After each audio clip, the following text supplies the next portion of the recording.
Au nom du Père, du Fils et du Saint-Esprit, ainsi soit-il. Nous en étions au pape Pie IV, qui va rendre son âme, donc, entre les mains de Dieu, et surtout entre les mains de son neveu, Saint Charles Borromée, et aussi d'un saint prêtre de Rome qui a grandement aidé à la contre-réforme, Saint Philippe Néri. Donc, Pie IV est en train de mourir, meurt en 1565. 10 jours plus tard, tous les cardinaux, le Sacré Collège se réunit pour élire le successeur. Et les cardinaux n'arrivent pas à se départager. Il y avait 2 cardinaux, je dirais, en tête, mais qui ne recueillaient pas suffisamment les suffrages.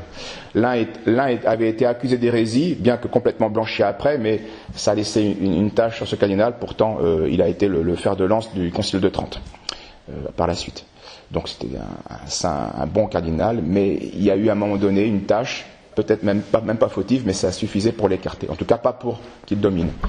Et puis un autre cardinal, lui était un savant, érudit des livres, etc., donc grande science. Le problème, c'est qu'il n'avait pas la capacité de gérer les affaires et les hommes. Or, un pape ne doit pas être simplement un intellectuel ou un savant, mais il doit aussi savoir gérer les hommes. Et donc, l'élection est bloquée. Alors, Saint Charles Borromée, qui était un peu la figure dominante de ce conclave, eh bien, connaît bien sûr le cardinal alexandrin, et le connaît et l'estime pour sa vertu, et donc propose que tous les choix se reportent sur lui. Et en effet, ça devient une évidence maintenant pour tous les autres cardinaux, et ils vont choisir le cardinal alexandrin pour pape. Lorsque, bien sûr, cette nouvelle est donnée au cardinal alexandrin qui n'était pas dans les discussions et qui prie dans sa cellule, il est affligé, il est catastrophé. D'abord, il refuse, mais on lui fait comprendre que non, c'est notre choix, c'est leur choix. Et puis les cardinaux commencent à se mettre à genoux devant le cardinal. Là, il réalise que c'est le choix de Dieu et donc il l'accepte. On est donc le 7 janvier 1566. Donc on a l'ancien prieur dominicain, cardinal alexandrin, qui maintenant devient le pape et qui, bien sûr, va s'appeler Pie V. On le connaît sur son âme. Il a 62 ans, c'est pas trop vieux, c'est même plutôt jeune pour ses charges.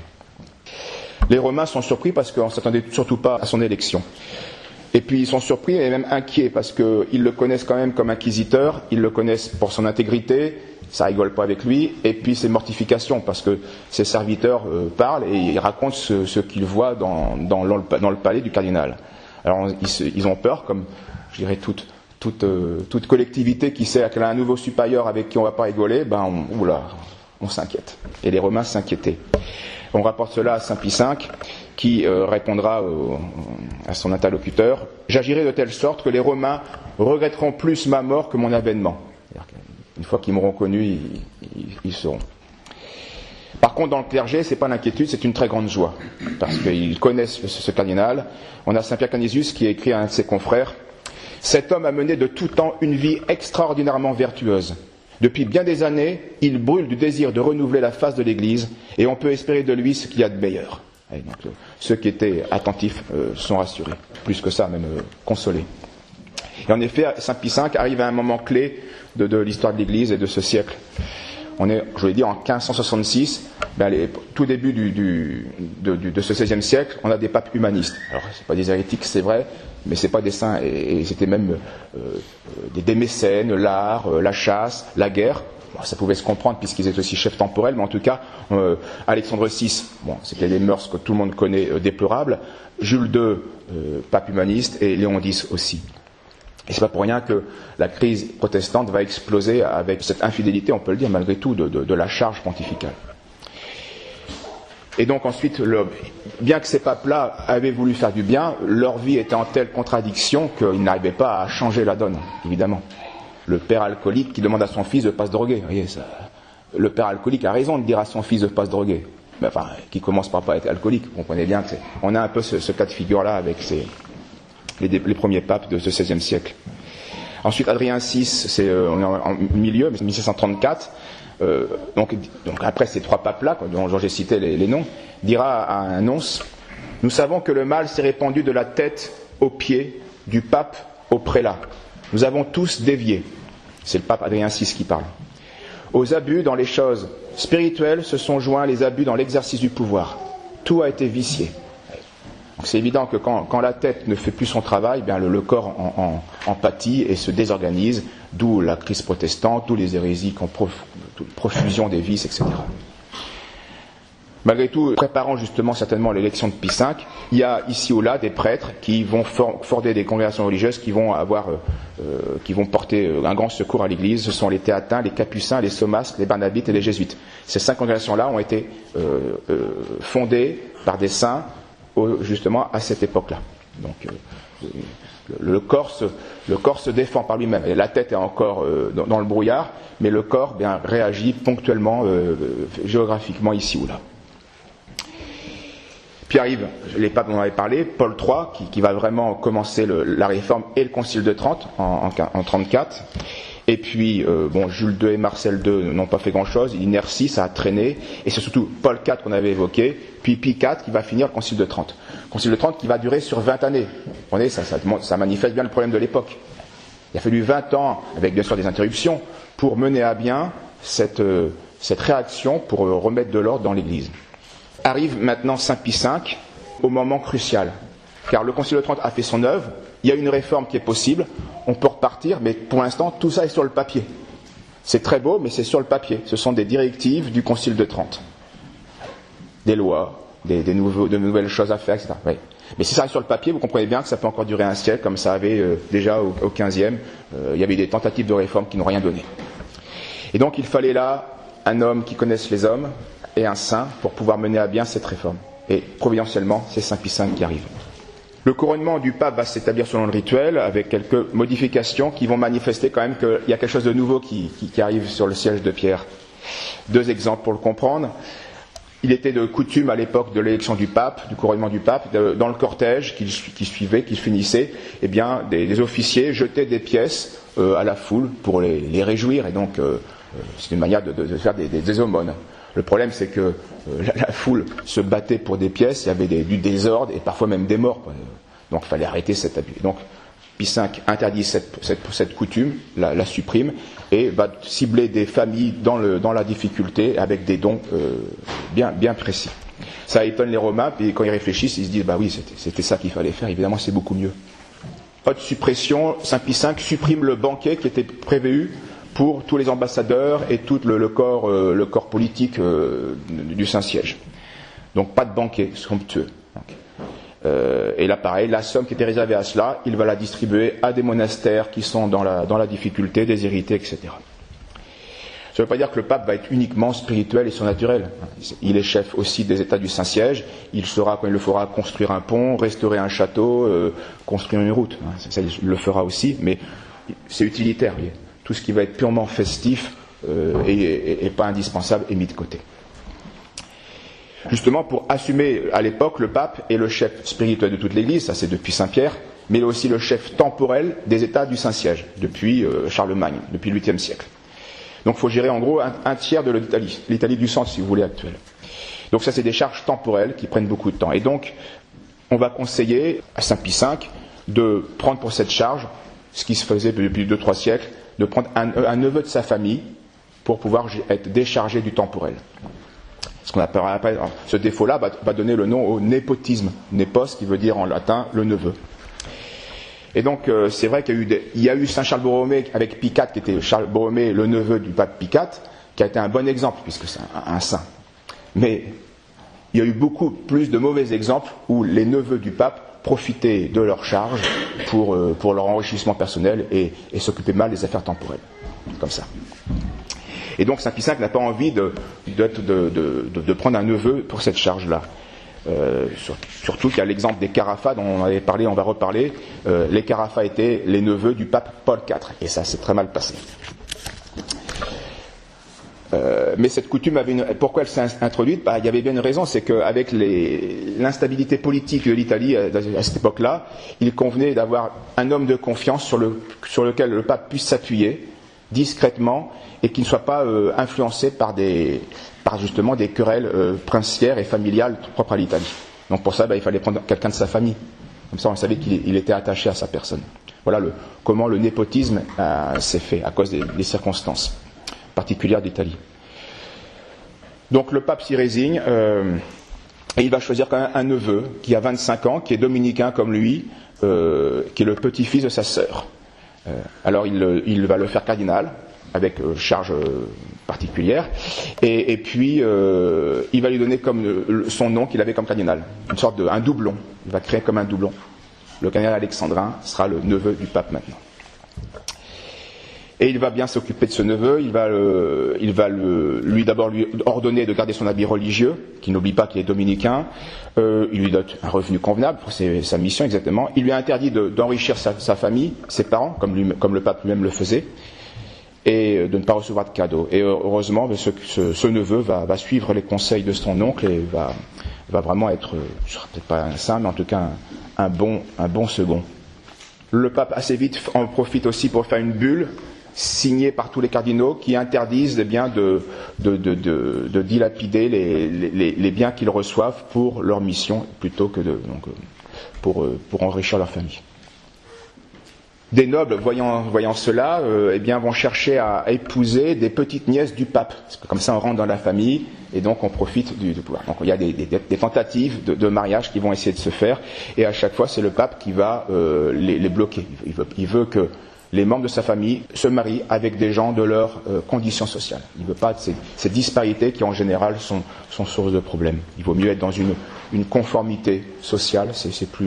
Les mariages sont plus harmonieux habituellement.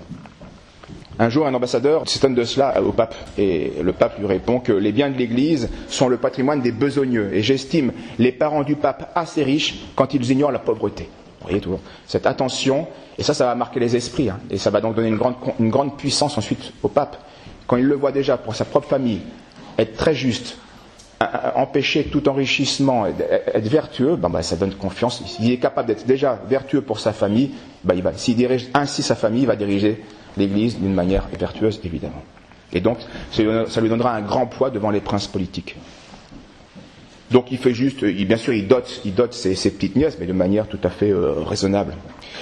Un jour, il va marier un jeune homme d'une famille princière à une femme de sa condition, et il va exiger que la belle-sœur du cardinal, entre dans Rome, non pas en carrosse ou en litière, à la manière des riches, mais selon la coutume du temps, sur un mulet, comme les familles simples, de simple condition. Un seul de ses neveux, Paul Guillieri, va obtenir une dignité, mais parce qu'il l'aura obtenue de manière héroïque en combattant à l'épante, on en reparlera à l'occasion. Donc lui est élevé, lui devient gouverneur d'une province, mais par le mérite. Mais ça ne s'arrête pas là, cette histoire. Malheureusement, comme c'est souvent, quand il y a une élévation trop rapide de conditions, il faut beaucoup de vertu pour ne pas perdre la tête. D'un seul coup, vous avez un grand pouvoir, vous avez des facilités, de l'argent, de l'influence. Faut rester, on le sait bien aujourd'hui, on en empathie, il faut rester vertueux, c'est pas facile. Et malheureusement, ce Paul Guillieri, ça va lui tourner la tête, il va commencer dans les malversations et abuser de son poste, etc. Ces affaires-là remontent à Saint Pie V, qui le convoque, et ce malheureux, au lieu d'avouer sa faute, il va mentir et essayer de la cacher. Alors ça insupporte royalement le pontife, qui le révoque, donc il perd toutes ses dignités, il retrouve sa condition avant cette élévation, et il lui montre un flambeau attaché au mur, en flammes, et il lui commande de quitter Rome avant que la cire ne soit consumée. Donc il l'exile. Sinon ce sera la prison.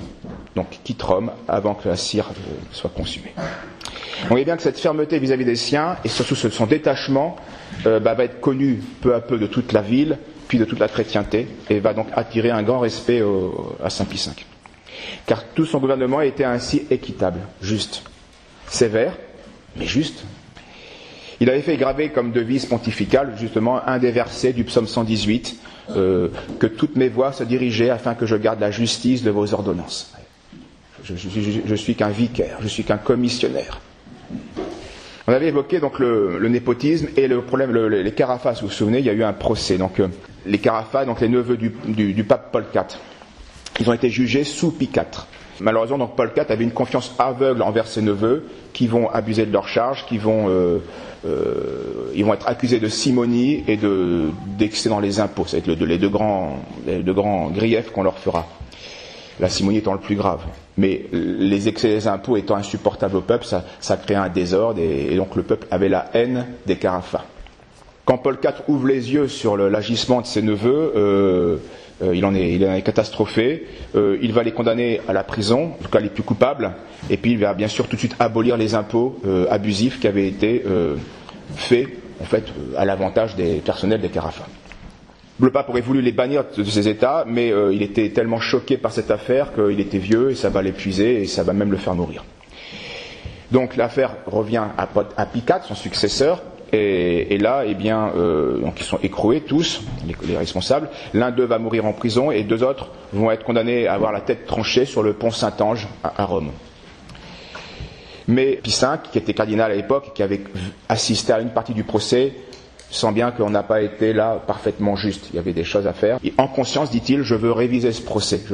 Donc il va consulter des juristes de l'époque, leur montrer les pièces, leur demander leur avis, et sur leur avis, il va rouvrir casser ce procès pour le rouvrir, et donc rejuger l'affaire. Vous voyez, par acquis de conscience, ils sont morts, mais il y a quand même tout un discrédit sur tous les membres de la famille, il y a eu des excès, etc. Bien.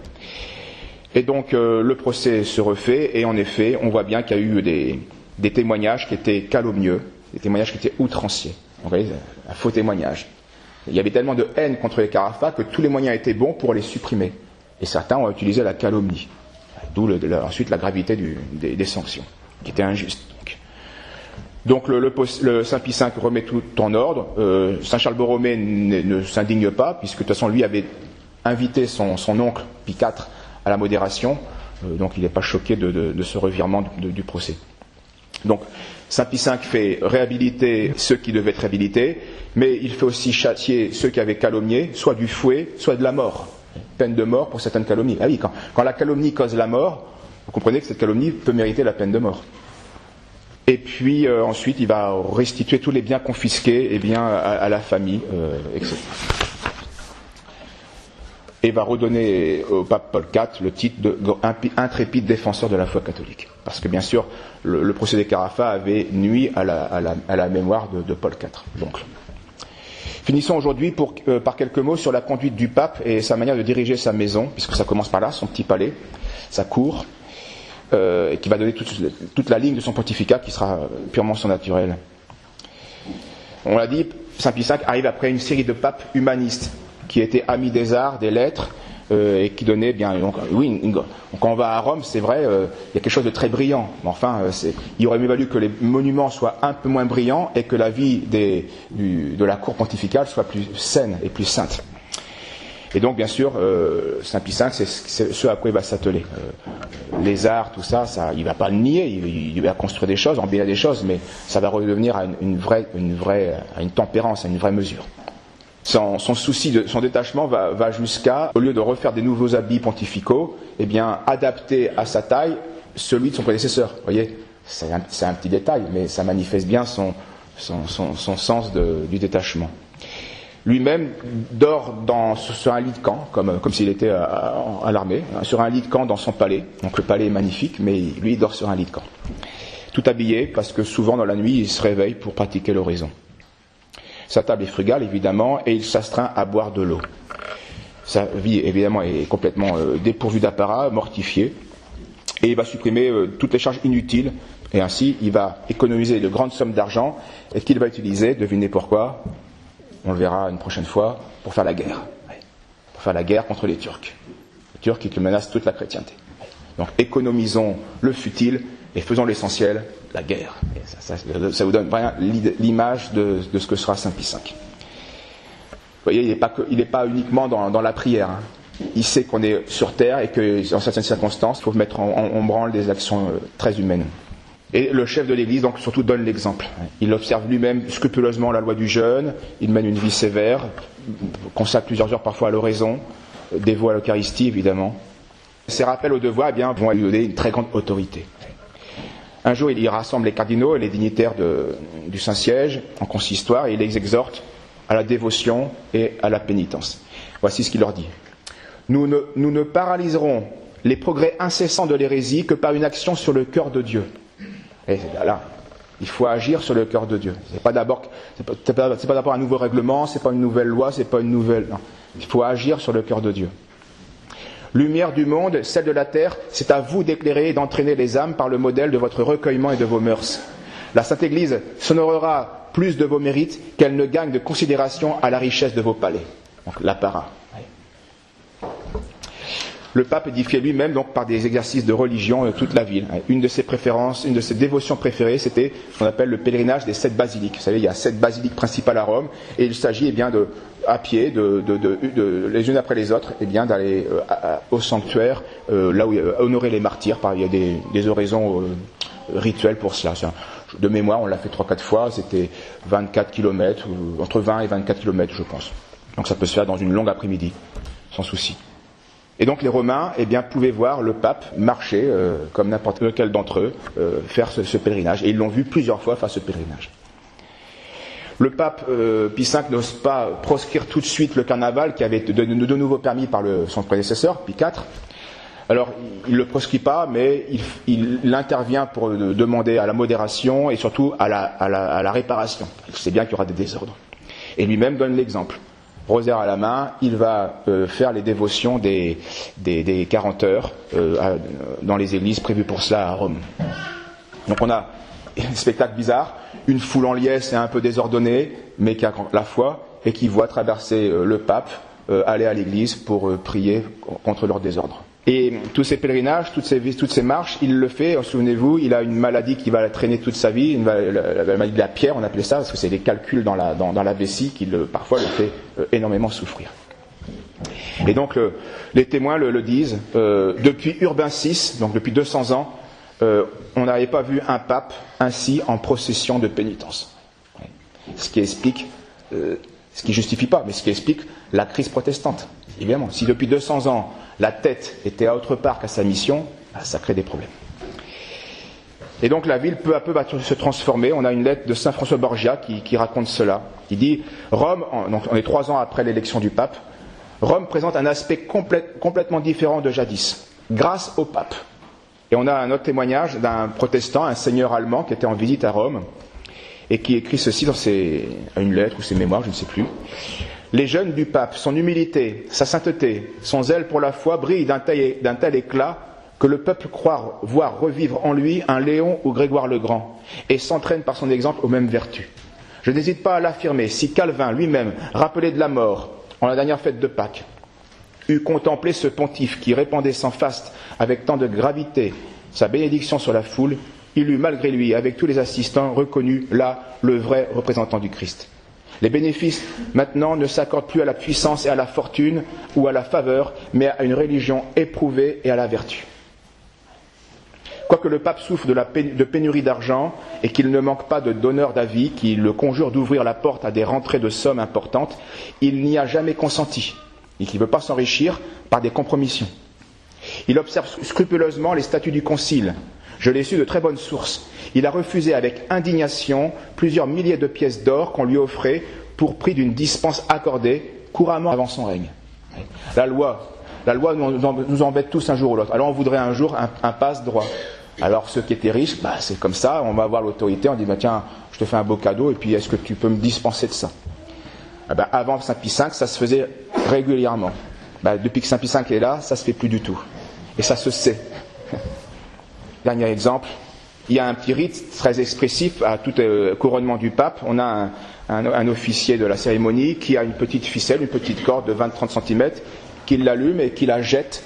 La corde, bien sûr, est tellement fragile qu'elle se consume complètement avant d'atterrir sur la terre, complètement éteinte. Et à chaque fois, 3 fois, en faisant ce geste symbolique, l'officier dit « Sic transeat gloria mundi ». Ainsi passe la gloire du monde. En quelques instants, il y avait une lumière qui brille et qui s'éteint aussi vite qu'elle s'est enflammée. Et ça rejoint notre évangile du jour, voyez. Alors qu'il était à la tête, qu'il était au sommet de la hiérarchie, il lui-même était dans l'humilité et était très conscient qu'il n'avait qu'une charge à remplir. Et donc, il se mettait lui-même à ses propres yeux à la dernière place, quoiqu'il n'occupât la première réellement dans la hiérarchie. Et c'était le rite Tout le rite rappelait cela au pape, mais peu de papes en ont profité. Saint Pie V, Dieu merci pour nous, en a profité.